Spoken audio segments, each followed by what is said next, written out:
ఈరోజే సంకష్టహర చతుర్థి. సంకష్టహర చతుర్థి అంటే వినాయకుడికి ఎంతో ప్రీతికరం. పైగా ఈ సంకష్టహర చతుర్థి బుధవారంతో కలిసి వచ్చింది. ఎంతో విశేషమైన రోజు ఇది. సంకటహర చతుర్థి అంటే మనుషులను కష్టాల నుంచి గట్టెక్కించే అద్భుతమైన వ్రతం. విఘ్నాలను తొలగించే గణపతికి అత్యంత ప్రీతిపాత్రమైన తిథులలో ప్రధానమైనది చతుర్థి అంటే చవితి తిథి. అయితే ఈ చవితి లేదా చతుర్థి పూజను రెండు రకాలుగా ఆచరిస్తారు. మొదటిది వరద చతుర్థి, రెండవది సంకష్టహర చతుర్థి. ఈ సంకటాలను తొలగించే సంకటహర చతుర్థి రోజున ఈ కథను విన్నా, చదివినా, చెప్పినా, వినిపించినా జన్మల పాపాలు తొలగి కోటి జన్మల పుణ్యం వస్తుంది, సకల శుభాలు కలుగుతాయి. మరి ఆ కథ ఏంటో ఇప్పుడు ఈ వీడియోలో తెలుసుకుందాం. వివాహం కొత్త ఇంట్లోకి ప్రవేశించే సమయంలో సైతం వినాయకుడికే తొలి స్థానం.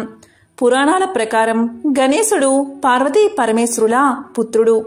అయితే వినాయకుడు బ్రహ్మచారి అని, తనకు పెళ్లి జరగలేదని అనేక కథలు ప్రచారంలో ఉన్నాయి.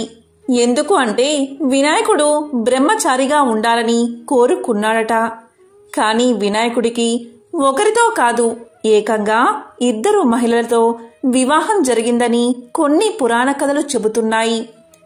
దైవక యోగం ద్వారా 2 స్త్రీలను వినాయకుడు పెళ్లి చేసుకున్నాడట. ఆ కథలేంటో ఇప్పుడు తెలుసుకుందాం. ఒకసారి వినాయకుడు ప్రశాంతమైన వాతావరణంలో తపస్సు చేస్తూ ఉంటాడు.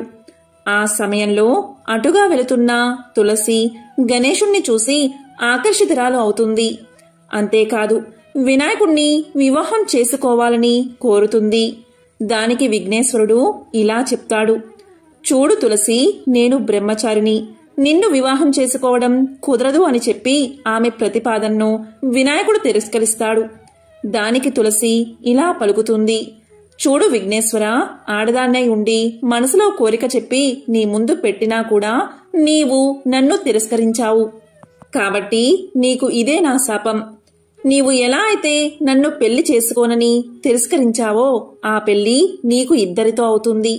ఒకరు కాదు, 2 పెళ్లిళ్ళు అవుతాయని కోపంతో శపించింది తులసి. అలా శాపం ఇవ్వడం గణేశుడికి నచ్చలేదు. వెంటనే కోపంతో విఘ్నేశ్వరుడు ప్రతిశాపాన్ని ఇలా ఇచ్చాడు: చూడు తులసి, నీవు నన్ను వివాహం చేసుకుంటాను అని అన్నావు. నేను బ్రహ్మచారిని కాబట్టి చేసుకోను అన్నాను. ఇందులో నా తప్పు ఏమాత్రమో లేదు కదా. ఇది తెలుసుకోక నువ్వు అహంకారంతో నన్ను శపించావు. అందుకు ప్రతిశాపంగా నీవు ఒక రాక్షసుణ్ణి వివాహం చేసుకుంటావు అని శపించాడు. అందుకే వినాయకుడి పూజలో తులసిని వాడకూడదు అంటారు. దానికి కారణం ఇదే. ఒక్క వినాయక చవితి రోజు తప్ప మిగతా రోజుల్లో వినాయకుడి దగ్గర తులసిని అస్సలు పెట్టకూడదు. ఇలా ఉండగా ఒకసారి విఘ్నేశ్వరుడికి తన రూపంపై, ఆకారంపై కోపం వచ్చింది. దాంతో బ్రహ్మచారిగా ఉండాలని నిర్ణయించుకున్నాడు. ఎందుకంటే తన పొట్ట ముందుకు చొచ్చుకుని వచ్చింది, తన ముఖం కూడా ఏనుగు రూపంలో ఉంటుంది. అందుకే తనను ఎవరూ పెళ్లి చేసుకోవడానికి ఇష్టపడలేదు. దీంతో మనసులో విఘ్నేశ్వరుడు ఎంతో బాధపడ్డాడు. తనకు వివాహం జరగకపోవడం వల్ల ఎక్కడైతే వివాహాలు జరుగుతాయో అక్కడ ఆటంకాలు కలిగించడం ప్రారంభించాడు వినాయకుడు. తనకు జరగని వివాహం ఎవరికీ జరగకూడదని కోపంతో ఆటంకాలు కలిగిస్తూ ఉంటాడు. అందుకు తన వాహనమైన ఎలుక సహాయం కూడా తీసుకుంటాడు. అయితే ఇలా వివాహాలన్నీ జరగక ఆటంకాలు కలుగుతూ ఉంటే ఇదంతా చూసిన దేవతలు ఎంతో బాధపడతారు. ఇది ఇలా కొనసాగితే లోక కళ్యాణానికి కూడా ఆటంకం కలుగుతుందని, సృష్టి కార్యానికి ఆటంకం కలుగుతుందని భావించిన దేవతలు ఒకరోజు తమ కష్టాలను తీర్చమని బ్రహ్మదేవుడి వద్దకు వెళ్లారు. వారి బాధంతా విన్న బ్రహ్మదేవుడు ఇలా పలికాడు: దేవతలారా, ఇలా వివాహాలకు ఆటంకం విఘ్నేశ్వరుడు కలిగించడం నాకు ఎంతో బాధగా ఉంది అని ఆలోచిస్తూ ఉండగా బ్రహ్మ మనసులోని ఆలోచన ద్వారా బ్రహ్మయోగం నుండి 2 కుమార్తెలు సిద్ధి, బుద్ధి పుట్టారు. వారిద్దరూ బ్రహ్మదేవుడి మానస పుత్రికలు. ఇక బ్రహ్మదేవుడు దేవతల కష్టాలు తీర్చేందుకు ఆ ఇద్దరి కుమార్తెలను విఘ్నేశ్వరుడి దగ్గర విద్యను నేర్చుకోవడానికై పంపించాడు. ఆ విధంగా బ్రహ్మదేవుడి ఆదేశాల ప్రకారం గణేశుడు ఆ ఇద్దరికి బోధన ప్రారంభించాడు. ఇక వినాయకుడి దగ్గరకు పెళ్లి సంబంధం విషయం ఎలుక తీసుకువచ్చినప్పుడు ఈ సిద్ధి, బుద్ధి విఘ్నేశ్వరుడి యొక్క దృష్టిని మరల్చేవారు. ఇలా లోకంలో మళ్లీ వివాహాలు జరగడం ప్రారంభమయ్యాయి. ఈ విధంగా కొన్నేళ్లు సాగగా ఒకరోజు విఘ్నేశ్వరుడికి నిజం తెలిసిపోయింది. లోకంలో అందరూ వివాహం చేసుకుంటున్నారని, దీనికి సిద్ధి బుద్ధే కారణమని తెలుసుకుని కోపంతో వారిని శపించబోయాడు. ఆ సమయంలో అక్కడ బ్రహ్మదేవుడు ప్రత్యక్షమై ఇలా అంటాడు, చూడు విఘ్నేశ్వర, ఈ సిద్ధి బుద్ధులకు నువ్వంటే ఎంతో ఇష్టం, కాబట్టి వారిద్దరినీ నువ్వు వివాహం చేసుకో అని ప్రతిపాదించాడు. దానికి విఘ్నేశ్వరుడు ఒప్పుకుంటాడు. ఆ తరువాత సిద్ధి బుద్ధులతో విఘ్నేశ్వరుడి వివాహం అంగరంగ వైభవంగా జరిగింది. ఆ తర్వాత వారికి ఇద్దరు కుమారులు జన్మించారని, వారి పేర్లు శుభం లాభం అని పురాణాలు తెలియచేస్తున్నాయి. ఎంతో విశేషమైన ఈ కథను వింటే చాలు సకల శుభాలు కలుగుతాయి. విఘ్నేశ్వరుడి వివాహానికి సంబంధించిన మరొక చిత్రమైన కథను ఇప్పుడు విందాం. మీరు ఎన్నడైనా వినాయకుడి పెళ్లి గురించి విన్నారా? వినాయకుడి తమ్ముడు సుబ్రహ్మణ్యం చాలా అందంగా ఉంటాడు. అన్నకంటే ముందు తమ్ముడి పెళ్లే కుదిరింది. అంగరంగ వైభోగంగా జరిగింది పెళ్లి. ఎక్కడెక్కడో దేవతలో సుబ్రహ్మణ్యుడి పెళ్లికి విచ్చేశారు. దాన్ని చూసిన తర్వాత వినాయకుడికి అనిపించింది, తనకు పెళ్ళైతే బావుంటుంది కదా అని. పెళ్లి హడావుడి తగ్గే వరకు ఆగి తరువాత అమ్మ పార్వతి ఖాళీగా కూర్చున్నప్పుడు ఆమె దగ్గరకు వెళ్లి నిలబడ్డాడు వినాయకుడు. ఇలా పలికాడు, అమ్మా, తమ్ముడి పెళ్లి చేశావు కదా, మరి నా పెళ్లి ఎప్పుడు చేస్తావు అని అడిగేశాడు. దీనికి పార్వతీదేవి దిగాలుగా తన ముద్దుల పెద్ద కొడుకు వైపు చూసింది. లోలోపలే బాధపడింది. చిన్నవాడు సుబ్రహ్మణ్యుడేమో ఎంతో అందంగా ఉంటాడాయే, దాంతో వాళ్లు పిలిచి పిల్లను ఇచ్చారు. మరి నువ్వేమో ఏనుగు తలతో పొడవాటి తొండంతో ఉంటివాయే. పోనీలే అంటే మేం ఎంత చెప్పినా వినక అందరూ పెట్టిన కుడుములు, ఉండ్రాళ్ళు, వడపప్పు తిని తిని అందరూ పోసిన పానకం తాగి తాగి బొజ్జ పెంచావాయే. నీకు పిల్లనిస్తామని ఇప్పుడు ఎవరు ముందుకు రావట్లేదు కదా నాన్నా అని మనసులోనే బాధపడింది. అయినా ఈ సంగతి పిల్లవాడికి ఎలా చెబుతుంది? చిన్న బుచ్చుకుంటాడు కదా. అందుకని పైకి ఏమంది అంటే, బాబూ, నువ్వెళ్ళి పెళ్లి కూతురి కోసం ఒక కొత్త కోక, మంగళసూత్రాలు పట్టుకురా నాయనా, నేనేమో ఈలోగా పిల్లను చూస్తాను అని బుజ్జగించి పంపేసి ఊపిరి పీల్చుకుంది. అమ్మయ్యా, ఇప్పటికైతే సమస్య తప్పింది అనుకుంటూ. అయితే వినాయకుడికి ఇదేమీ తెలియదు కదా. వెంటనే ఆనందంగా తన ఎలుక వాహనమెక్కి భూలోకానికి వచ్చేశాడు. వచ్చి అలసిపోయి ఒక చెట్టు కిందున్న అరుగు మీద కూర్చున్నాడు. ఆ అరుగు చుట్టూతా ఏవేవో గింజలు పడి ఉన్నాయట. ఆ సమయంలో అక్కడి గింజలు ఏరుకు తినేందుకు అక్కడికి ఒక కోడిపుంజు వచ్చింది. వినాయకుడు దాన్ని చూసి, ఓ కోడిపుంజు, ఒకసారి ఇలారా అని పిలవగానే నన్ను పేరు పెట్టి పిలుస్తున్నారు ఎవరా అని దగ్గరకొచ్చింది కోడిపుంజు. చూడగా అక్కడ అరుగు మీద వినాయకుడు కూర్చుని ఉన్నాడు. దాంతో కోడిపుంజు సంతోషంతో ఉబ్బి తబ్బిబ్బైపోతూ గబాల దగ్గరకు వచ్చి రెక్కలు మడిచి నమస్కరిస్తూ, చెప్పండి స్వామి, కులాసానా, నన్ను పిలిచారెందుకు అని అడిగింది. అప్పుడు వినాయకుడు ఇలా అన్నాడు, ఓహో కోడిపుంజు, నీ రెక్కలు ఎంత అందంగా ఉన్నాయి, నీ జుట్టు కిరీటంలాగా ఎంత బావుంది, నువ్వు చెప్పిన పనల్లా చాలా చక్కగా చేస్తావని, సమయపాలన అంటే ఏమిటో నీ నుండే నేర్చుకోవాలని అందరూ చెబుతుంటారు. మరి నువ్వు నాకు ఒక పని చేసి పెడతావా? చకచకా వెళ్ళి నాకో కొత్త కోక తెచ్చిపెట్టు, మా అమ్మ నాకు పెళ్లి చేస్తుందట అన్నాడు. దానికి కోడిపుంజు, అంత పెద్ద స్వామి తన్ను పొగిడాడే అని సంతోషించింది. దానిది ఏముంది స్వామి, ఒక్క నిమిషంలో పెద్ద బజారుకెళ్లి వినాయకుడి పెళ్లికి కొత్త కోక కావాలి అని అడిగి తెచ్చేస్తా స్వామి, ఇక్కడున్నట్లే వచ్చేస్తాను అని వేగంగా వెళ్ళిపోయింది కోడి. అంతలో అక్కడ మొలిచి ఉన్న పచ్చగడ్డిని తినేందుకు గొర్రెపోతు ఒకటి అడ్డుగా వచ్చింది. దాన్ని చూసి వినాయకుడు భలే మురిసిపోయాడు. ఈరోజు అన్నీ మంచి శకునాలే, నేను తిరగకుండానే అన్ని పనులు ఎలా అయిపోతున్నాయో చూడు అని సంతోషపడ్డాడు. ఓ గొర్రెపోతూ, నాకో పనిచేసి పెట్టరాదు? త్వరలో నా పెళ్లి జరగనున్నది. దానికోసం నువ్వు కంసాలి దగ్గరికెళ్ళి మంగళసూత్రాలు చేయించుకురా, వెంటనే వెళ్ళు అని చెప్పాడు. దానికి గొర్రెపోతూ, ఓహో అలానా స్వామి, అయితే మాకు పప్పన్నం దొరుకుతుందన్నమాట. ఇదిగో ఇప్పుడే వెళ్లి తెస్తాను. అందెంతలోకి మీరడిగారని చెప్పి ఇప్పుడే కంసాలి దగ్గరికి వెళ్లి పట్టుకు వచ్చేస్తాను చూడండి అంటూ వెళ్ళింది. వినాయకుడు అక్కడే ఓ కునుకు తీశాడు. ఆయన లేచి చూసేసరికి సాయంకాలమైంది. పోయిన వాళ్ళు ఇద్దరూ ఇంకా తిరిగి రాలేదు.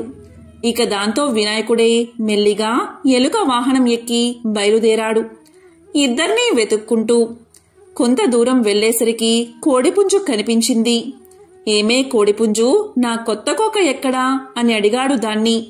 అప్పుడు కోడిపుంజు ఇలా పలికింది, స్వామి మీకోసం కొత్త కోక తీసుకువస్తున్నానా? అంతలో అక్కడ నాకు ఒక జొన్నకంకి కనిపించింది. దాన్ని చూడగానే విపరీతంగా ఆకలి వేసింది.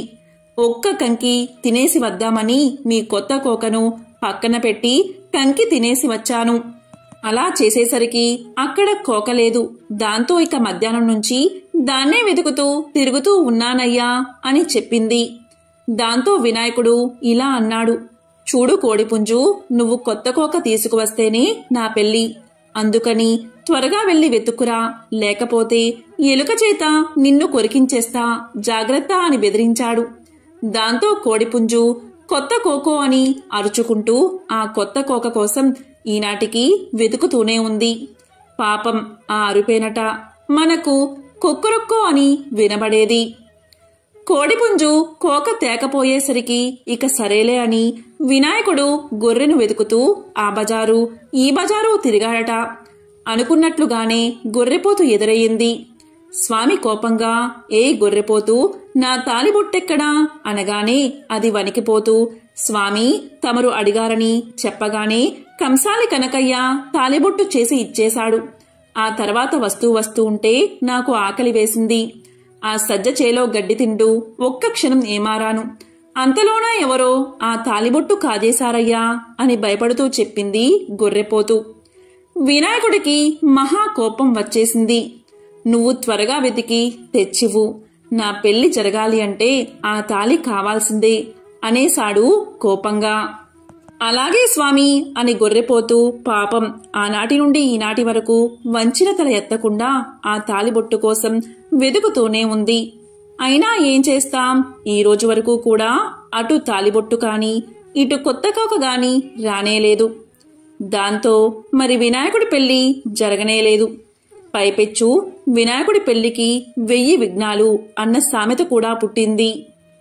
ఒకానొకప్పుడు లక్ష్మీదేవి మానస సరోవరంలో జలకాలాడుతూ ఉండగా పార్వతీదేవి విష్ణు రూపాన్ని ధరించి లక్ష్మిని సమీపించింది. నవమోహనంగా కనిపించిన నారాయణుడి వేషంలో ఉన్న పార్వతికి కూడా లక్ష్మీ సౌందర్యం మనోహరంగా కనిపించింది. ఇద్దరూ ఒకరిపై ఒకరు ఆప్యాయంగా చూసుకున్నారు. ఆ చూపుల కలయికతో సరోవరంలో ఒక స్వర్ణ కమలం లేచింది. అందులో దగదగా మెరిసిపోతున్న ఒక పసిపాప ఉంది. ఇక లక్ష్మీదేవి నారాయణుడి దగ్గరకు చేరి కౌగలించుకుంది. దీంతో పార్వతి పగలబడి నవ్వుతూ, నేను నారాయణుణ్ణి కాను లక్ష్మి అని నిజరూపంలో కనిపించింది. ఇక లక్ష్మీదేవి ఇలా పలికింది, అన్నకు తగ్గ చెల్లెలివే నారాయణి అని అనిపించుకున్నావులే అంది.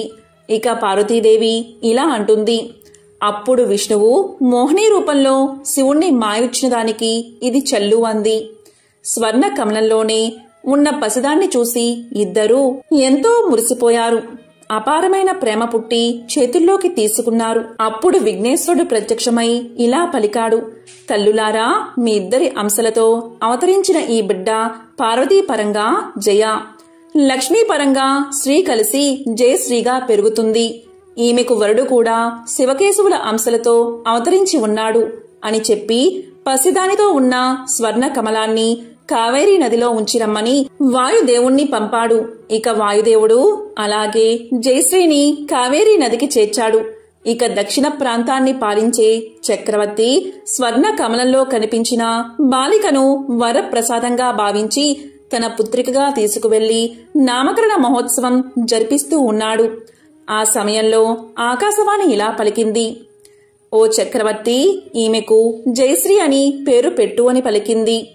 ఇక అతను ఆమెకు జయశ్రీ అని పేరు పెట్టి అల్లారు ముద్దుగా పెంచుకుంటున్నాడు. జయశ్రీ రాకుమారిగా పెరిగి ముల్లోకాలలో అంత సౌందర్యవతి సాహసవంతురాలు ఉండదని పేరు తెచ్చుకుంది. జయశ్రీకి రాజభవనం కంటే ప్రకృతి సౌందర్యాలతో నిండి ఉండే అరణ్యాలలో విహరించడం అంటే ఎంతో ఇష్టంగా ఉండేది. విల్లమ్ములు ధరించి వన్యమృగాలను అదుపులో ఉంచుతూ తిరుగుతూ ఉండేది. ఇక శివకేశవుల అంశతో స్వామి అనే పేరుగల యువకుడు తిరుగుతూ ఉన్నాడు. హరిహర అంశాలతో అవతరించిన స్వామి కైలాసానికి వెళ్లి విఘ్నేశ్వరుణ్ణి కుమారస్వామిని కలుసుకోవాలి అనుకున్నాడు. ఒకరోజు అలాగే వెళ్లాడు. అప్పుడు విఘ్నేశ్వరుడు కుమారస్వామి ముచ్చటలాడుకుంటూ ఉన్నారు. అప్పుడు విఘ్నేశ్వరుడు కుమారస్వామితో ఇలా పలికాడు, ఈ మానస సరోవరంలోనే లక్ష్మీ పార్వతుల తేజస్సులతో స్వామికి కాబోయే దేవేరి ఉదయించింది అని అన్నాడు. ఇక స్వామి ఆ మాటలు విన్నా ఏమీ తెలియనివాడి వలె మౌనంగా తన ఇంటికి చేరుకున్నాడు. ఒకరోజు స్వామి వినోదంగా పెద్ద పులి మీద స్వారీ చేస్తూ అరణ్యంలో తిరుగుతూ ఉండగా పులిని కదనివ్వకుండా చుట్టూరా బాణాలు రివ్వురివ్వున నాటుకున్నాయి. ఇక స్వామి బాణాలు వచ్చిన దిశగా కోపంగా చూశాడు. విల్లములతో టీవీగా నుంచుని చిరునవ్వు విసిరిన జయశ్రీ కనిపించింది. స్వామి గుండెల్లో బాణంలాగా గుచ్చుకుంది. ఇక జయశ్రీకి స్వామి గురించి విఘ్నేశ్వరుడు ఇదివరకే కలలో చెప్పి ఉన్నాడు. అతని కోసమే ఆమె అరణ్యాల్లో తిరుగుతుంది.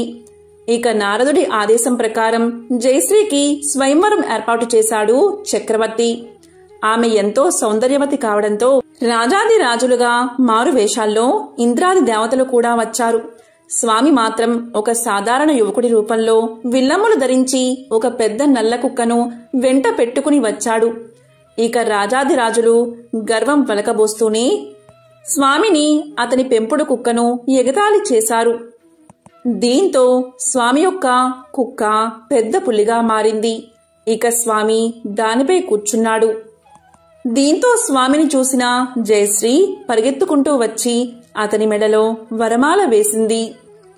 ఈ దృశ్యాన్ని చూసిన రాజుల వేషంలో ఉన్న దేవతలు స్వామిపై యుద్ధానికి దిగారు. అప్పుడు స్వామి తన నిజరూపంతో హరిహర స్వామిగా సాక్షాత్కరించాడు. ఇక దేవతలందరూ చేతులెత్తి శరణం స్వామి అని పలికారు. ఆ విధంగా స్వామి జయశ్రీల వివాహం దేవాది దేవతల మధ్య మహావైభవంగా జరిగింది.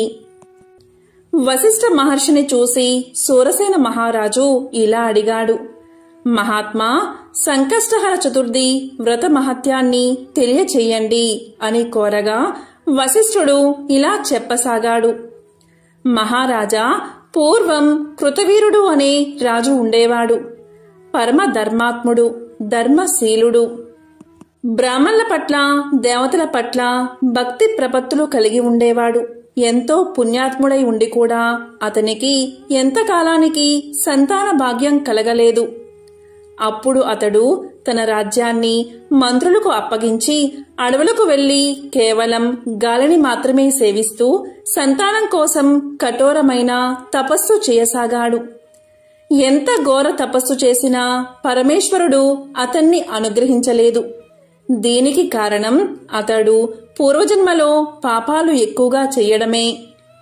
ఇంతకీ పూర్వజన్మలో కృతవీరుడు ఎవరు అంటే ఒక కడజాతివాడు, పరమ దుర్మార్గుడు. ఎంత దుర్మార్గుడు అంటే అతని ముఖం ఎవరైనా చూస్తే సమస్త పుణ్యాలు హరించుకుపోతాయి.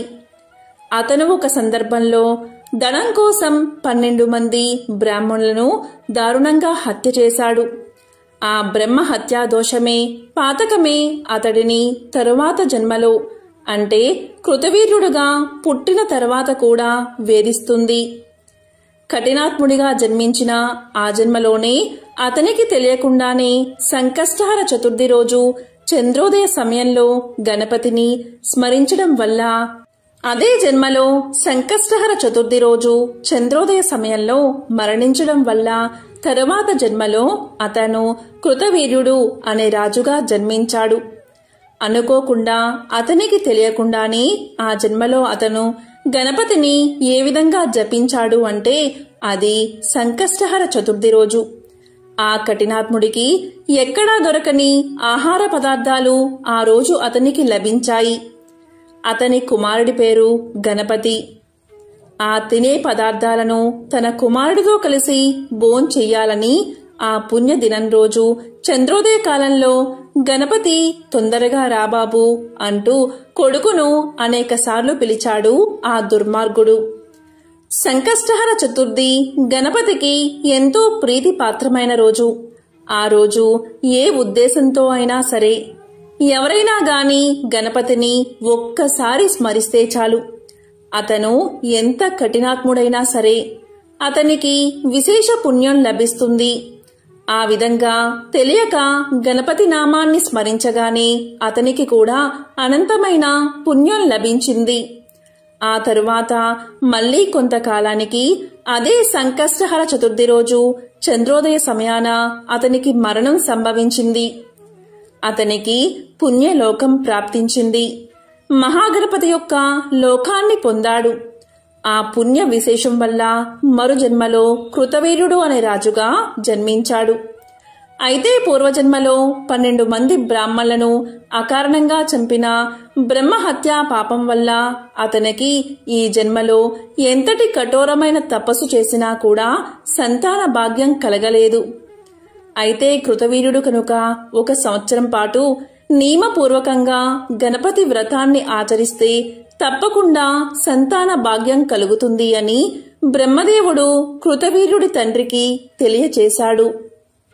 ఎంతో విశేషమైన సంకష్టహర చతుర్థి రోజున గణపతిని ఎవరైతే చంద్రోదయ సమయంలో పూజిస్తారో వారి సమస్త సంకష్టాలు తొలగిపోతాయి.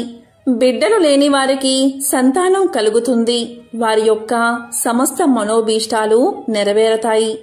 కళ్ళు లేని వారికి కళ్ళు, మూగవాళ్లకు నోరు, కాలు లేని వారికి కాళ్ళు తిరిగి వస్తాయి.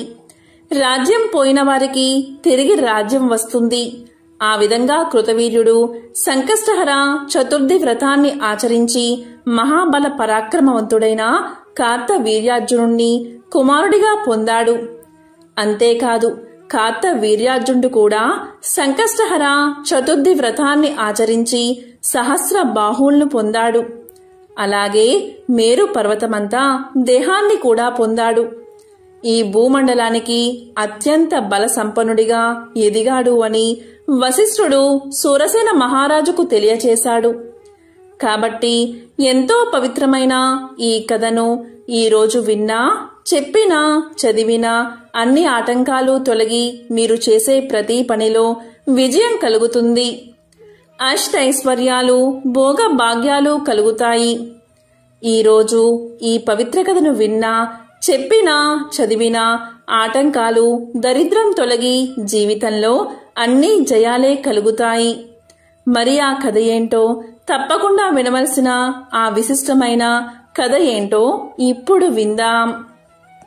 ఒకసారి బ్రహ్మ సత్యలోకంలో కమలాసనం మీద కూర్చుని పగలంతా సృష్టి చేసి అలసిపోయి కల్పాంతం సమీపించడంతో నిద్రమత్తు ఆవరించి ఆ నిద్రమత్తులో ఆయన ఆవరించినప్పుడల్లా పర్వత శిఖరాగ్రాలు చిట్లిపోయి అగ్నులను వెదజల్లసాగాయి.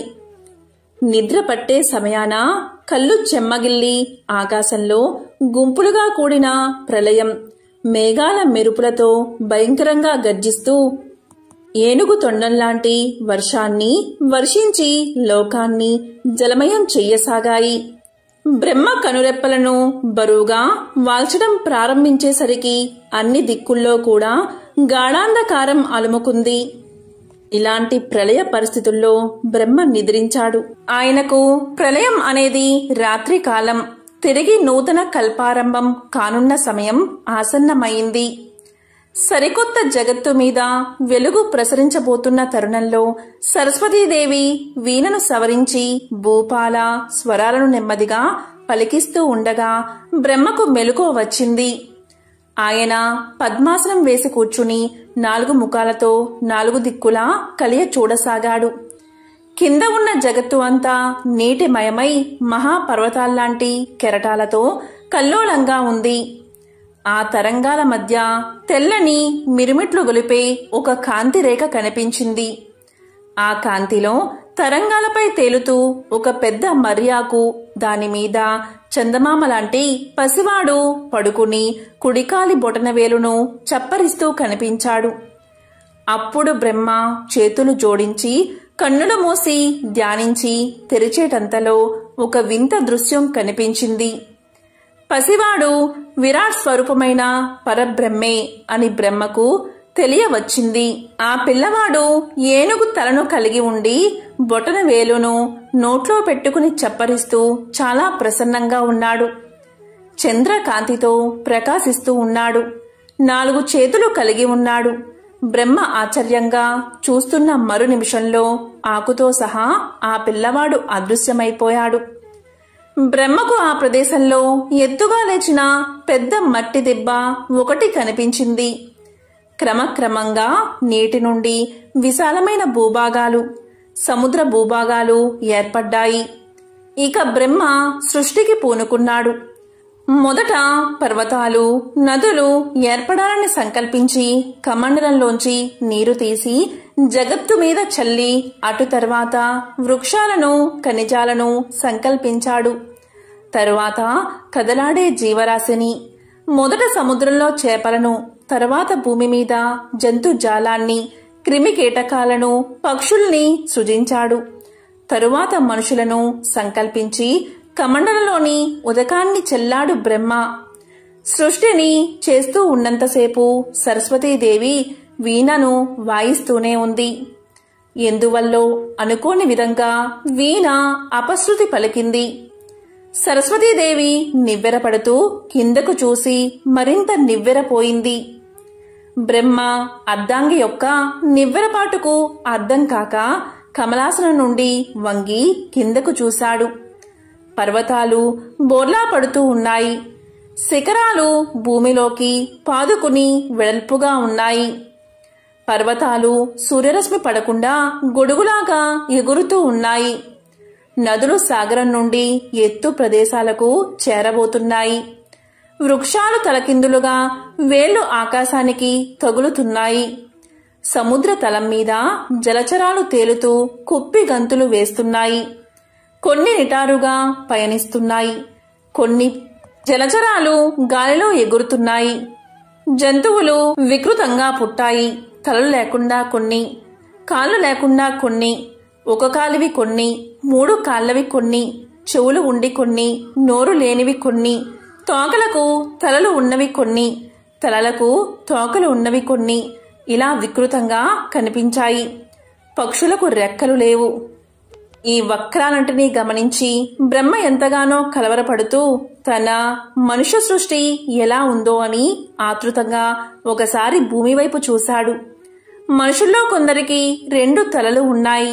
అందులో ఒకటిది స్త్రీది, రెండవది పురుషుడిది. పురుషుడు జానెడు బెత్తడు ఉన్నాడు. స్త్రీలు పెద్ద ఏనుగుల్లాగా తాటి చెట్టంతా ఉన్నారు. వీపులకు తలను అంటించుకున్న వాళ్ళు, 4-3 కాళ్లవాళ్లు, పెద్ద నోరు ఉన్న కదంబలు ఆక్రందనలు చేస్తూ కనిపించారు. జంతువులు తలపైకెత్తి మూగగా చూస్తున్నాయి. బ్రహ్మను నిందిస్తున్నట్లుగా ఒక జానెడు మగవాడు తాటి చెట్టంతా వికృతకారిణి అయిన స్త్రీని చూపిస్తూ, ఓ బ్రహ్మదేవుడా, ఇలాంటి స్త్రీతో నేను ఎలా సంసారం సాగించేది అంటూ ఆకాశానికి తలపెట్టి పెద్దగా అరుస్తున్నాడు. మమ్మల్ని ఎందుకు పుట్టించావు అంటూ వికృతాకార మనుషులు చేస్తున్న ఆక్రందనలు లోకాలన్నింటినీ చుట్టుముట్టాయి. ఇదంతా చూసిన బ్రహ్మ 4 తలలు తిరిగిపోయాయి. 8 కళ్ళు తెల్లబోయాయి. బ్రహ్మ అయోమయంగా సరస్వతి వంక చూశాడు. అతని 4 తెల్ల ముఖాలను చూసి సరస్వతి సరసంగా చిరునవ్వుతో సరిపెట్టుకుని ఊరుకుంది. ఇక బ్రహ్మదేవుడు ఇలా అనుకున్నాడు, ఎందుకిలా జరిగింది? సక్రమమైన సృష్టి జరగాలనే కదా నేను సృష్టికి పూనుకున్నాను, ఇలా ఎందుకు జరిగింది అని తనలో తాను అనుకుంటూ ఉండగా ఒక అద్భుతమైన మూర్తి సాక్షాత్కరించింది. ఆ మూర్తికి ఏనుగు తల ఉంది. 4 చేతుల్లో పాసం, అంకుశం, పరశువు ధరించి ఉన్నాడు. కలశము ఉంది. పూర్ణచంద్రుడి వలె ప్రకాశిస్తూ ఉన్నాడు. తెల్లని అతని ఉత్తరీయం ఆకాశమంతా రెపరెపలాడుతూ ఎగురుతుంది. అప్పుడు సరస్వతీదేవి ఓంకారనాదం చేసింది. అమ్మవారి వేర్లు వాటంతట అవే వీణపై నాదానామ క్రియ రాగాన్ని పలికిస్తూ మాలామాయ గౌరవ రాగానికి మారుతూ హంసధ్వని రాగాన్ని పలికిస్తున్నాయి. గజానుడై సాక్షాత్కరించిన ఆ దివ్యమూర్తి వటపత్రంపై నుంచుని బ్రహ్మను అభయముద్రతో ఆశీర్వదించాడు. అతని చుట్టూరా శరత్కాల పూర్ణిమ నాటి వెన్నెల వంటి వెలుగు ఆవరించి ఉంది. అప్పుడు బ్రహ్మ అప్రయత్నంగా చేతులు జోడించి నమస్కారం చేస్తూ, మహానుభావా, నీవెవరో తెలుసుకోలేని అజ్ఞానిని, నన్ను అనుగ్రహించు అని పలికాడు. అప్పుడు వినాయకుడు అంటే గజానుడు, నాయనా బ్రహ్మదేవ, సంకల్పం వెనుకనే వికల్పం వెంటాడుతూనే ఉంటుంది. అదే విఘ్నం. విఘ్నాన్ని అరికట్టి సంకల్పాన్ని నెరవేర్చే నేనే విఘ్నేశ్వరుణ్ణి. విఘ్నాలకు నాయకత్వం వహించే వికల్పాన్ని నా గొడ్డలితో ఛేదించి ప్రతి కార్యాన్ని జయప్రదం చేసే విఘ్న వినాయకుణ్ణి నేను. పంచభూతాలు అంటే వాయువు, ఆకాశం, భూమి, నీరు, నిప్పు, వీటికి అధిపతిని నేనే, గణపతి నేనే విఘ్నేశ్వరుణ్ణి అని గంభీర స్వరంతో పలికాడు. అప్పుడు బ్రహ్మదేవుడు ఇలా అన్నాడు, దేవా విఘ్నేశ్వర, నా సృజనాశక్తికి ఎందుకిలా ఘోరమైన విఘ్నం జరిగింది? ఇన్ని వంకరలు ఎందుకు ఏర్పడ్డాయి? ఉత్తమంగా సృష్టి జరిగే మార్గాన్ని వివరంగా చెప్పు అన్నాడు. దానికి విఘ్నేశ్వరుడు ఇలా పలికాడు, విఘ్నం గురించి నీకు తెలియాలనే ఇదంతా జరిగింది. మర్రి ఆకుపై బాల గణపతిగా కనిపించిన ఈ వటపత్ర గణపతిని నేనే. అప్పుడు నా గురించి నీవు ఆలోచించలేకపోయావు. నా గురించి ఆలోచించడము అంటే విఘ్నం గురించి ముందుగా జాగ్రత్త పడడం. బుద్ధిగల ప్రతి జీవి కార్యరంగానికి దిగే ముందు విఘ్నం రాకుండా జయప్రదం కావడానికి తగిన జాగ్రత్తలు తీసుకోవాలి. జ్ఞానాన్ని కలిగి ఉండాలి. ఏనుగు అడుగు వేసే ముందు నేల గట్టితనాన్ని తెలుసుకుని అడుగు వేస్తుంది. ప్రాణుల్లో ఏనుగు బుద్ధి బలం దానిలాగే చాలా పెద్దది. ఏనుగంతా విశేష మేధస్సును కలిగి ఉండాలని సూచనగా నేను గజానుడిగా ఉన్నాను. నీవు నిద్రిస్తున్న సమయంలో రాక్షసుడైన సోమకాసురుడు నీ 4 వేదాల్ని అపహరించి సముద్రం అడుగున దాచాడు. ఇప్పుడు శ్రీ మహావిష్ణువు మత్స్యావతారాన్ని దాల్చి అతన్ని సంహరించి నీ వేదాన్ని భద్రంగా తెచ్చి వటపత్ర సాయి ఉన్న నా దగ్గర ఉంచాడు. ఇవిగో అవి, వీటిని తిరిగి గ్రహించి సృష్టిని ప్రారంభించు అని చెప్పి విఘ్నేశ్వరుడు బ్రహ్మకు వేదాలను ఇచ్చాడు. బ్రహ్మ వాటిని అందుకుని పరమానందంతో విఘ్నేశ్వరుణ్ణి స్తుతిస్తూ, విఘ్నేశ్వర, నేను సృష్టిని సంకల్పించే ముందు నిన్ను ధ్యానించి మనసారా నిన్ను పూజించి మరీ కార్యరంగానికి ఉపక్రమించే వరాన్ని అనుగ్రహించు. అవకతవకలుగా తయారైన సృష్టిని ఉపసంహరించుకునేలా చెయ్యి అని కోరాడు. ఇక విఘ్నేశ్వరుడి ప్రభావం వల్ల అంతవరకు జరిగిన సృష్టి అంతా క్షణంలో మటుమాయమైంది. అప్పుడు విఘ్నేశ్వరుడు మళ్లీ బ్రహ్మతో ఇలా పలికాడు, ఓ బ్రహ్మదేవుడా, వక్రతను తుండతుండాలుగా ముక్కలు చేసేవాడిని కనుక నేను వక్రతుండుణ్ణి అనే పేరును సార్థకంగా కలిగి ఉంటాను. అందుకే నా తొండాన్ని వక్రంగా ఉంచుతాను. వక్రతుండుడుగా నన్ను స్మరించి ధ్యానించి ఏ పని మొదలుపెట్టినా అది పరిపూర్ణమవుతుంది. నీవు కోరినట్లే నన్ను ధ్యానిస్తే సకల శుభాలు కలుగుతాయి. జగత్తులో అందరికీ అందుబాటుగా తొలి పూజలు అందుకునే విఘ్నేశ్వరుడిగా విఘ్నాల నుండి కాపాడుతూ సంకల్ప సిద్ధిని కలిగించే సిద్ధి వినాయకుడిగా సకల గణాలకు అధిపతిగా గణపతిగా శివపార్వతులకు కొడుకుగా అవతరిస్తాను అని తెలియజేశాడు వినాయకుడు. అప్పుడు సృష్టి మరింత అందంగా కనబడసాగింది. నదులు అమృత జలాలతో నిండిపోయాయి. సుందర వనాలు, రంగురంగుల బొమ్మల్లాంటి జంతుజాలం, శారీరకంగా మానసికంగా ఉన్నతులు బలవంతులు అయిన మనుషులతో జగత్తు బ్రహ్మ చేసిన కళానిలయంగా వెలిసింది. అప్పుడు వాగ్దేవి అయిన సరస్వతి తన వాణిని సంగీతంలా ప్రాణికోటికి స్వరపరిచింది. జీవకోటి సులక్షణంగా పెరిగింది. ఎంతో విశేషమైన ఈ కథను విన్నా, చెప్పినా, చదివినా జన్మల పాపాలు తొలగి కోటి జన్మల పుణ్యం వస్తుంది. ఆ పవిత్ర కథ ఏంటో ఇప్పుడు తెలుసుకుందాం. ఒకరోజు చాలా మంది పిల్లలు, వాళ్ళ వెనుక పెద్దలు గుమిగూడి ఒక చిత్రాన్ని వింతగా చూస్తున్నారు. ఆ చిత్రంలో ఒక వింతైన జంతువు భూతం చిత్రించి ఉంది. అప్పుడే మండపంలోకి ప్రవేశిస్తున్న పావనమిత్రుడు పిల్లల కుతూహలతను గ్రహించి ఇలా అన్నాడు. పిల్లలు, ఇలా రండి, ఆ విచిత్ర జంతుభూతం కదా మీకు వివరిస్తాను అంటూ కథను చెప్పడం ప్రారంభించాడు. ఒకసారి ఇంద్రుడు సగర చక్రవర్తి యొక్క యాగాశ్వాన్ని దాచాడు. అంతేకాదు, పృథు చక్రవర్తి యాగాన్ని సరిగ్గా పూర్తవ్వకుండా గుర్రాన్ని దొంగలించబోయాడు. ఇలాంటి పాషాణ వేషాలు ఎన్నో వేశాడు. చెయ్యరాని పనులు ఎన్నో చేశాడు. తరువాత పృథు చక్రవర్తి సంతానమైన అభినందనుడు అనే మహారాజు ఇంద్రుడికి భాగం లేకుండా ఉండే ఒక మహాయజ్ఞాన్ని ప్రారంభించాడు. దీంతో ఇంద్రుడికి పట్టరాని కోపం వచ్చింది. దాంతో ఇంద్రుడు కాలుణ్ణి సర్వభోగాలతో తృప్తిపరిచి అభినందుడి యాగాన్ని ధ్వంసం చేయమని కోరాడు.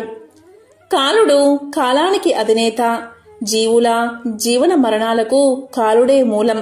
కాలుణ్ణి కాలయముడు, కాలధర్ముడు అని కూడా పిలుస్తారు. అప్పుడు కాలుడు యజ్ఞ పురుషుణ్ణి ఆవహించి అభినందనుడి యాగ హోమాగ్ని నుండి కనీ విని ఎరుగని మహాభయంకరమైన పర్వతం లాంటి జంతువు వచ్చేలా చేశాడు. అప్పుడు అక్కడ ఉన్న వారంతా ఆ భయంకర ఆకారాన్ని చూసి పారిపోయారు. అభినందనుడు మాత్రం గణేశ భక్తుడు కావడం వల్ల అతను అక్కడే నిలబడిపోయాడు. అప్పుడు అభినందనుడి గురువైన వశిష్ఠుడు ఇలా పలికాడు. రాజా, ఇలాంటి అవాంతరాలు రావచ్చని తెలిసే హోమగుండానికి ఎదురుగా ఒక పెద్ద స్వస్తిక పీఠాన్ని వేయించాను. స్వస్తిక గణేశుడి ప్రతిరూపం. గణేశుడి ప్రతిరూపంగా పసుపు ముద్దను స్వస్తిక కేంద్రంలో పెట్టి దైవాన్ని నమస్కరించు. ఆ స్వస్తిక ఈ అవాంతరాలన్నిటినీ నిర్మూలిస్తుంది అని వశిష్ఠుడు తెలియజేశాడు. ఇక అభినందనుడు అలాగే చేశాడు. అలా చేయగానే ఆ స్వస్తిక కేంద్రం నుంచి అద్భుత ప్రకంపనాలతో నాదం వెలువడి అణువులు విజృంభించి మహాజంతువు భూతాన్ని ఆవరించాయి. అప్పుడు ఆ అణువులు పెద్దవిగా పెరుగుతూ ఎలుకల్లాగా మారాయి. అనేక రంగురంగుల్లో మెరిసిపోతూ ఉన్న ఆ చిట్టి ఎలుకలు చీమల బారుల్లాగా భయంకర భూత జంతువును పట్టుకుని కొరికి కొరికి బలవంతమైన సర్పము చలిచీమల దాటికి చచ్చిన విధంగా భూతజాలాన్ని చంపేశాయి. అప్పుడు ఆ భూతం గిలగిలా తన్నుకుని అదృశ్యమైంది. అప్పుడు కాలుడు కోపంతో విశ్వరూపాన్ని ధరించి కాలపాసాన్ని విసిరాడు. ఇక ఆ కాలపాసం గిరగిరా తిరుగుతూ ప్రళయంగా మారి అంతా చుట్టుముట్టింది. దీంతో అభినందనుడు పరాక్రమంతో దాన్ని ఛేదించడానికి ప్రయత్నించి నేలకు ఒరిగాడు.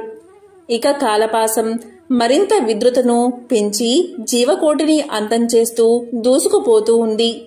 ఇక వశిష్ఠుడు, సప్త ఋషులు, మహర్షులు ఇంకా ఎందరో మహానుభావులు లోక కళ్యాణం కోరేవారంతా కలిసి బ్రహ్మదేవుణ్ణి ప్రార్థించారు.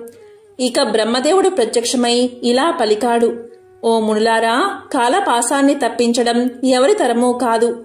కాల ప్రభావాన్ని అరికట్టి కాలుణ్ణి నిగ్రహించగలవాడు గణేశుడు ఒక్కడే అని చెప్పి వారందరితో కలిసి గణేశుణ్ణి ప్రార్థించాడు బ్రహ్మదేవుడు. ఇక మహాగణపతి స్వస్తిక పీఠం మీద ఆసీనుడై సాక్షాత్కరించాడు. తన చేతిలో ఉన్న పాశాన్ని వదిలాడు. గణేశుని పాసం కాలపాసాన్ని ఉచ్చుపన్ని గణాధిపతి ముందు కట్టి పడేసింది. ఇక కాలుడు పరాభవంతో మండిపడుతూ అతి భయంకరంగా కోపంతో తన విశ్వరూపాన్ని చూపుతూ కాలదండాన్ని ఎత్తి దులిపించాడు. ఇక గణేశుడు అంకుశాన్ని వదిలాడు. అది కాలుణ్ణి తరుముతూ తరుముతూ గణేశుని పాదాల మధ్య ఇరుక్కుపోయే విధంగా చేసింది. అప్పుడు వినాయకుడు 2 పాదాలతో కాలుణ్ణి గట్టిగా నొక్కాడు. అప్పుడు కాలుడు విఘ్నేశ్వరు నుంచి బయటపడి వినాయకుడికి నమస్కారం చేసి ఇలా పలికాడు: గజానన, గణేశ, వినాయక, నీ మహాపాసం ముందు నా కాలపాసం ఎంత? విశ్వాన్ని అదుపులో ఉంచే నీ అంకుశం ముందు నా దండం ఏపాటిది? పర్వతం లాంటి భయంకర ఆకారాన్ని నీ వాహన రూపాలైన చిట్టి ఎలుకలు చంపేశాయి. నీవు దయచేసి నన్ను క్షమించు అని వేడుకున్నాడు. ఇక గణపతి ఇలా అన్నాడు: కాల, ఇతరుల పన్ని నెత్తిన వేసుకోవడం కోరి ముప్పును తెచ్చుకోవడమే. నీ ధర్మాన్ని నీవు నిర్వర్తించు, ఇక్కడ్నుంచి కదిలివెళ్ళు అని మందలించాడు. ఇక కాలుడు మెలివేసిన చేతులతో చెవులు పట్టుకుని 3 సార్లు గుంజీలు తీసి లెంపలు వేసుకుని బుద్ధి బుద్ధి, ఆ ఇంద్రుడి మాట విని ఇలా చేశాను, బుద్ధి వచ్చింది దేవా అని ఇలా పలికాడు. విఘ్నేశ్వరుడైన నిన్ను నమ్మి వచ్చిన వారి జోలికి నేను ఇక నుంచి పోను. వారికి వ్యాధులు సోకవు, వారికి విఘ్నాలు ఉండవు అని చెప్పి సెలవు తీసుకున్నాడు కాలుడు. ఇది జరిగిన తర్వాత కాలుడి వల్ల నేలకు ఒరిగిన అభినందన మహారాజు అతని పరివారమంతా సజీవులుగా నిద్ర నుండి లేచినట్లు లేచారు. పూల వర్షం కురిసింది. వినాయకుణ్ణి విఘ్నేశ్వరుడు అని, విఘ్నరాజు అని అందరూ కీర్తించారు. అప్పట్నుంచి ఏ మంచి పనికైనా శుభకార్యానికైనా అందరూ స్వస్తికను ముగ్గుగా తీర్చిదిద్దడం, విఘ్నేశ్వరుడి ప్రతిరూపంగా పసుపు ముద్దను ఉంచి పూజించడం సాంప్రదాయంగా మారింది. కాల పురుషుణ్ణి భంగపరిచి పాదక్రాంతుణ్ణి చేసుకున్న విఘ్నేశ్వరుడి మీద విశ్వాసం కలవారు, విఘ్నేశ్వరుడి ఆశీర్వాద బలం ఉన్నవారు కాల ప్రవాహానికి ఎదురేది విజయాన్ని సాధించగలరు అని పావనమిత్రుడు ముగించాడు. దానికి అక్కడ ఉన్న వారంతా ఆ తెలియని విషయం తెలుసుకుని ఎంతో సంతోషించారు. ఒకానొకప్పుడు ఇంద్రుడు తన విమానంలో వినాయకుని గొప్ప భక్తుడు అయిన భృగుండి అనే ఋషి దగ్గర నుంచి ఇంద్రలోకానికి తిరిగి వెళ్తూ ఉన్నాడు. మార్గమధ్యలో గర్సేన్ అనే రాజు రాజ్యం దాటే సమయంలో అనేక పాపాలు చేసిన ఒకానొక వ్యక్తి ఆకాశంలో పయనించే ఆ విమానంపై దృష్టి సారించాడు. అతని దృష్టి సోకగానే ఆ విమానం చటుక్కున భూమిపై అర్ధాంతరంగా ఆగిపోయింది. ఆ ఇంద్ర విమానం అద్భుతమైన వెలుగుకి ఆశ్చర్యపోయిన ఆ దేశపు రాజు సురసేనుడు గబగబా బయటకు వచ్చి ఆ అద్భుతాన్ని చూసి ఆశ్చర్యపడుతూ చూస్తూ ఉన్నాడు. అక్కడ ఇంద్రుణ్ణి చూసి ఎంతో సంతోషించాడు మహారాజు. ఆనందంతో నమస్కారం చేశాడు. అప్పుడు అతను ఇలా పలికాడు: ఇంద్ర, ఇక్కడ విమానం ఎందుకు ఆపారు? కారణమేమిటి అని. అప్పుడు ఇంద్రుడు ఇలా సమాధానం చెప్పాడు: ఓ రాజా, మీ రాజ్యంలో పాపాలు అధికంగా చేసిన వ్యక్తి ఎవరిదో దృష్టి సోకి విమానం మార్గమధ్యలోనే అర్ధాంతరంగా ఆగిపోయింది అని తెలియచేశాడు. అప్పుడు రాజు ఇలా పలికాడు: అయ్యా, మరి మళ్ళీ ఆగిపోయిన విమానం ఎలా బయలుదేరుతుంది అని అడిగాడు వినయంగా. అప్పుడు ఇంద్రుడు ఇలా సమాధానం చెప్పాడు: రాజా, ఇవాళ పంచమి, నిన్న చతుర్థి. నిన్నటి రోజున ఎవరైతే ఉపవాసం చేశారో వారి పుణ్యఫలాన్ని నాకిస్తే నా విమానం తిరిగి బయలుదేరుతుంది అని చెప్పాడు. అప్పుడు రాజు ఆజ్ఞ మీద సైనికులంతా కలిసి రాజ్యమంతా తిరిగారు, అన్వేషిస్తూ ఒక్కరైనా నిన్నటి రోజున ఉపవాసం చేసిన వారు కనబడకపోతారా అని. కాని దురదృష్టవశాత్తు అలా ఎవరూ దొరకలేదు. అదే సమయంలో కొందరి సైనికుల దృష్టిలో ఒక గణేశదూత వచ్చి మరణించిన స్త్రీ మృతదేహాన్ని తీసుకెళ్లడం కనబడింది. అప్పుడు సైనికులు వెంటనే వెళ్లి గణేశదూతతో ఇలా పలికారు: ఎంతో పాపాత్మురాలైన స్త్రీని ఎందుకు గణేశ లోకానికి తీసుకువెళ్తున్నారు అని అడిగారు. దానికి గణేశదూత ఇలా సమాధానం చెప్పాడు. నిన్నంతా ఈ స్త్రీ ఉపవాసం ఉంది. తెలియకుండానే ఏమీ తినలేదు. చంద్రోదయం అయిన తర్వాత లేచి కొంత తిన్నది. రాత్రంతా పడుకుని చంద్రోదయ సమయంలో నిద్రలేచి కొంత తినడం వల్ల ఈమెకి తెలియకుండానే సంకష్ట చతుర్థి వ్రతాన్ని ఆచరించింది. ఈరోజు మరణించింది అని తెలియచేశారు. అంతేకాదు, ఇలా కూడా చెప్పారు, ఎవరైనా తమ జీవిత కాలంలో ఒక్కసారైనా ఈ వ్రతం చేస్తే వారు గణేశ లోకానికి కాని స్వనంద లోకానికి కాని చేరుకోవడం మరణానంతరం తథ్యమని తెలియచేశారు. అప్పుడు సైనికులు గణేశ దూతని ఎంతో బ్రతిమాలాడారు ఆ స్త్రీ మృతదేహాన్ని తమకు ఇమ్మని. అలా చేస్తే ఇంద్రుడి విమానం తిరిగి బయలుదేరుతుందని ఎంతగానో చెప్పి చూశారు. కాని గణేశదూత ఆమె పుణ్యఫలాన్ని వారికి ఇవ్వడానికి అంగీకరించలేదు. కాని ఆమె దేహంపై నుండి వీచిన గాలి ఆ విమానం ఆగిపోయిన చోట చేరి విస్ఫోటనం కలిగించింది. మృతదేహం పుణ్యఫలం పొందింది కావడం వల్ల ఆ దేహాన్ని తాకిన గాలి సైతం పుణ్యాన్ని పొందింది. దానివల్ల ఇంద్రుడి విమానం బయలుదేరింది. ఈ కథ సంకష్టహర చవితి యొక్క ప్రాముఖ్యతను, ఆధ్యాత్మిక విలువలతో పాటు సంకష్ట చవితి ఉపవాసం మొదలైన విషయాలు తెలియజేస్తుంది. వినాయకుని భక్తులందరి దృష్టిలోనూ ఈ వ్రతం చేయడం వల్ల చాలా పుణ్యం పొందుతారని భావన. ఈ వ్రత మహత్యం వల్ల ఈ వ్రతం ఆచరించిన వారు ఎవరైనా సరే గణేశ లోకానికి లేదా స్వనంద లోకానికి వెళతారని, అక్కడ భగవంతుడి ఆశీస్సుల వల్ల ఎంతో ఆనందాన్ని అనుభవిస్తారని పురాణ వచనం. ఒకసారి వినాయకుడు కైలాసంలో పసివాడుగా ఉన్నప్పుడు పార్వతీదేవికి చెప్పి బయట వనంలోకి ఆడుకోవడానికి వెళ్ళాడట. ఆడుకుంటూ ఆడుకుంటూ ఉంటే చిన్న పిల్లి పిల్ల అతనికి కనిపించింది. దానిని పట్టుకోవాలని, దానితో ఆడుకోవాలని బాలగణేశుడికి ఎంతో మనసైందట. పట్టుకుందామని చూస్తుంటే దొరకకుండా పారిపోతుంది ఆ చిన్ని పిల్లి పిల్ల. ఎంతో ప్రయత్నించాడు, కాని దొరకలేదు. చూడడానికి కాస్త బొద్దుగా ముద్దుగా ఉంటాడు కదా మన గణపతి. అటు పెరిగెత్తి ఇటు పరిగెత్తి కాస్త ఆయాసం వచ్చేసింది. పసివాడు అవ్వడంతో కోపం కూడా వచ్చేసింది. ఉడుకుమోత్తనం వచ్చింది. మొత్తానికి కష్టపడి ఆ పిల్లి పిల్లను పట్టుకుని కోపంతో దాని మొహం మీద గీరాడు. రక్తపు చారికలు వచ్చేశాయి. మేవ్ అంటూ బాధపడుతూ చేతిలో నుంచి జారి వెళ్లిపోయింది ఆ పిల్లి పిల్ల. సంతోషంగా వెనక్కు తిరిగి వచ్చాడు గణేశుడు. పార్వతీదేవి అటువైపుకు తిరిగి కూర్చుని ఉంది. అప్పుడు గణేశుడు, అమ్మా ఆకలి వేస్తోంది అంటే, ఇక్కడ పెట్టాను నానా, వెళ్ళి తిను. ఉండ్రాళ్ళు అంది అమ్మవారు. కాని గణేశుడి వైపుకు చూడలేదు అమ్మ. ఎటువైపుకు వెళితే అటువైపు కనిపించకుండా మొహం తిప్పుకుంటుంది ఆ తల్లి. దీంతో గణేశుడికి బాధ వేసింది.